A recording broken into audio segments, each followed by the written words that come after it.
What could get in the way with Brad Pitt trying to find his long-lost father, a colonized moon, and people trying to backstab his mission, and very pretentious narration? What could get away in his mission to save his dad? Hello, my name is Elijah Wells, and today's review is Astra.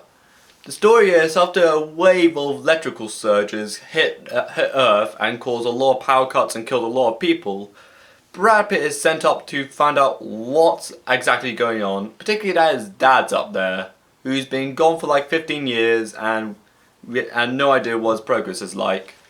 So he goes up to the moon, which has been colonized, and encounters space pirates. Then he launches off to another connecting planet called Mars, and he finds out they're trying to backstab me, NASA or whoever Earth now has, and with the space station that somehow now connects to space to Earth for some reason.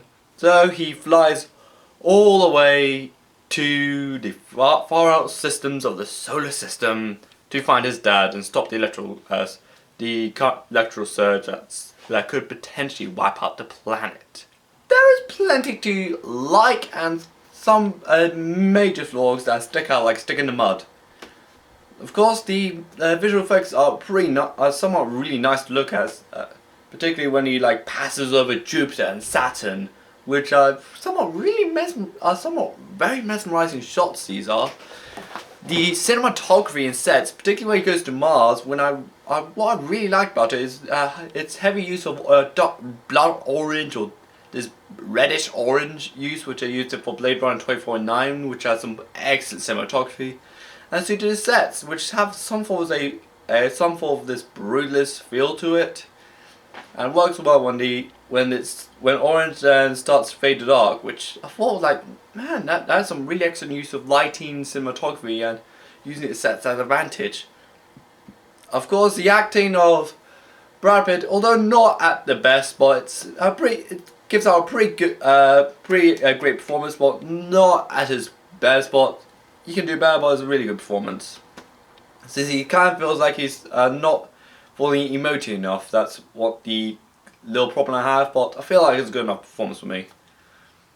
But I think the one real problem I have with this movie is the narration. It just got so annoying at the end of the film. Like I was this, I was that.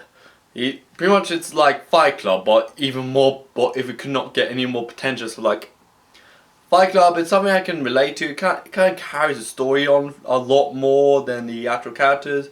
Here, I feel like it's just the narration is just downright pointless. I feel like if they removed it, they could either rewrite it into as an explanations, or kind of use their face as a way to emote what's happening, kind of to convey emotions through your face. I felt like you could have done without it. Nevertheless, the movie had been delayed for a great amount of time, since apparently it was going to be released early this year, up to January, but delays, reshoots, I guess, caused it to be released in September. And of course, what I said about this film is, although it's visually pleasing, the score work is well done by Mike Richner, who did the excellent score work for the criminally underrated Walter Bashir. The cinematography and sets are well done. The acting of Brad Pitt was pretty good, especially with Tommy Lee Jones and Donald Sutherland in the mix. But it feels like with a somewhat annoyingly pretentious narration and a script that I felt like needed a lot more tweaking if it were to be rewritten. But no, I kind of like this movie. I would have watched it again. I think that this movie could be a better appreciated if there's the different audience with this films, like anyone that's more into these films. I like movies like Arrival, Interstellar, and Gravity, and 2001: Space Odyssey. I feel like it's trying to be them, but not exactly doing that. Not exactly being on the same veins as this movie. But no, it's 7 out of 10.